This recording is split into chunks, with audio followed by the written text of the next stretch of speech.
Okay, so my name is Jessica Walters. I am Pony Pro from Mississippi, and we were asked to do a training tip video along in addition to our monthly challenge video. And so I wanted to show y'all what I do with my colts. Any young horses, anytime that I introduce a new bit, I try to, you hear it all the time, but I don't know if people really do it. I try to get my horses as broke as possible before I ever get on them, before I break them. And so with that being said, I try to do everything possible with my hands to mimic where they're going to be when I'm riding, and also where my feet are going to be when I ride. So I chose Gus today, which I know he's not a pony, but I chose him because I want to target this towards the younger kids or the smaller kids who maybe are wanting to try to start their ponies on their own, or maybe try to start a pony business that I see. And I did that to show the height difference of the challenges that us short people or small kids are going to face, because I know that even y'all's ponies are taller than you. I'm barely 5 foot tall, and so when I do this with my colts, I have to do different than maybe what my husband would do, or someone taller. So we're going to start with, I'm going to say that you have already halter broke your pony. He knows how to move off of pressure off of his pole area and can back up from his nose area. You have and halter broke, and he can back up a little bit. Those are really the two main things that you need to do before you do this. The way you start this is going to carry the rest of your pony or horse's career. What we're going to do is we're going to teach them how to move off of pressure laterally, left to right. And you see, especially if you go to a barrel racing pen, you'll see a lot of girls moving their horses or bending their heads around. But what I want to encourage is we've also got to engage their rib cage. So parents or professional trainers, if you see this video, this is, I want to try to keep it for young people, so keep that in mind. So when you want to move your horse laterally, now Gus is young, he's very busy-minded, and he's quite spoiled because I've had him since he was 9 months old, so that's a little my fault. Laterally flexing, and Gus hadn't had this done in a while, so we'll see what he's going to do, and grab the halter on that side. So I'm going to move down here to about where my feet and my spur are going to engage on Gus's rib cage. Okay. Gus is quite comical.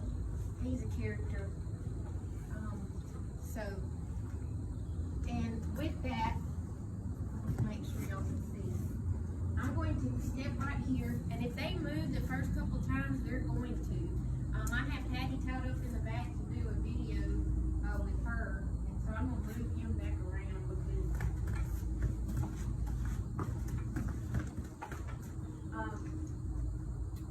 so we're going to engage laterally. Now, like I said, Gus hadn't had this done in a while. You don't pull on them. If you pull, you're going to create resistance. So you're going to do light bumps.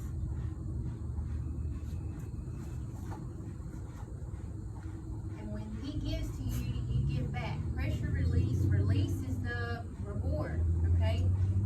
Expect your pony to go around in circles, and expect your pony to not pick it up very well at first.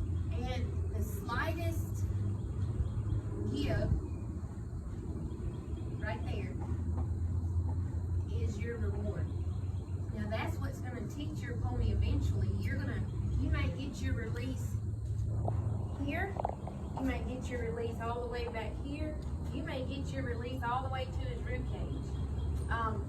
But you're going to build on that. So maybe the first day you're going to start, you may get here. Maybe the 3 or 4 days later, you may get them to move here. 4 or 5 days later, you may get them to move here. Now I do only work on one side at a time.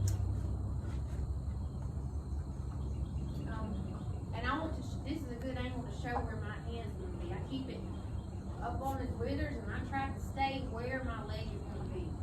I do one side at a time. So like today, I would only work on this side until he got it great. And then the next day, I would try to work on this side. If he got the other side, they're one-minded, one-sided. New side is a new brain. So this will show great where I'm going to stand for. Gus always has to have something.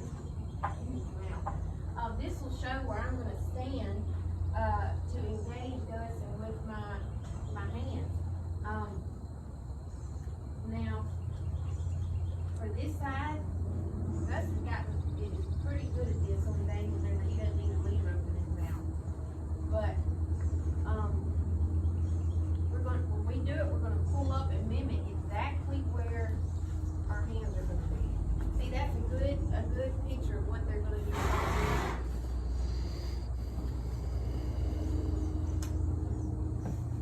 And I'm not going to stop pulling until he stops his feet. So you may chase your pony around in circles, and you may back up 50 yards. You may do like you're doing Ring Around the Rosie. The point is, you don't give the release of the pressure until they stop moving their feet. And then eventually, you'll have them here. And then for the second thing, that's just the gist, but for the second thing that I do, I really want to try to mimic an actual bit pressure. And I always start my colts, when I start riding them, I start them in this halter, a knot nose halter. And I know I'm skipping over several things for the sake of the video. And I'm going to lower this down on his nose pretty low. And this is where the height difference can be a little challenging. You just get where you can reach. And you're going to put your hands on both sides where you think that you are going to try to hold your hands when you're riding.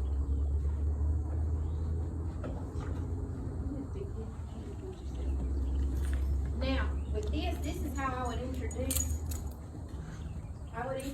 a new bit. I don't just jump on my colts with a new bit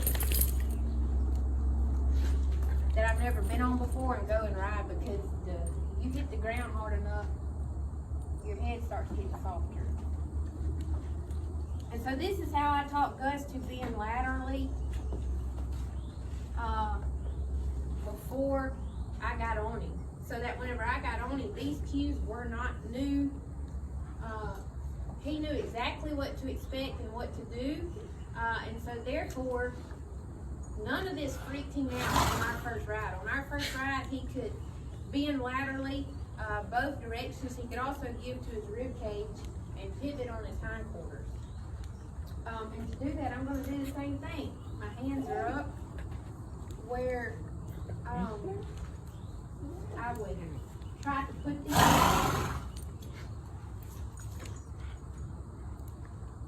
And he's resisting a little bit, so that's good for the sake of the video. And there was his release.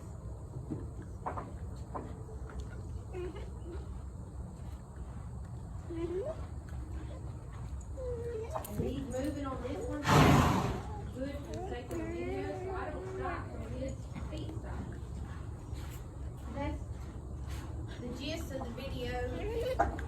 We want to start getting our folks to do this on the ground before we ever get on. And so I'm going to come back with Patty, who will stand a little bit better for the sake of the video. So I will be right back with her.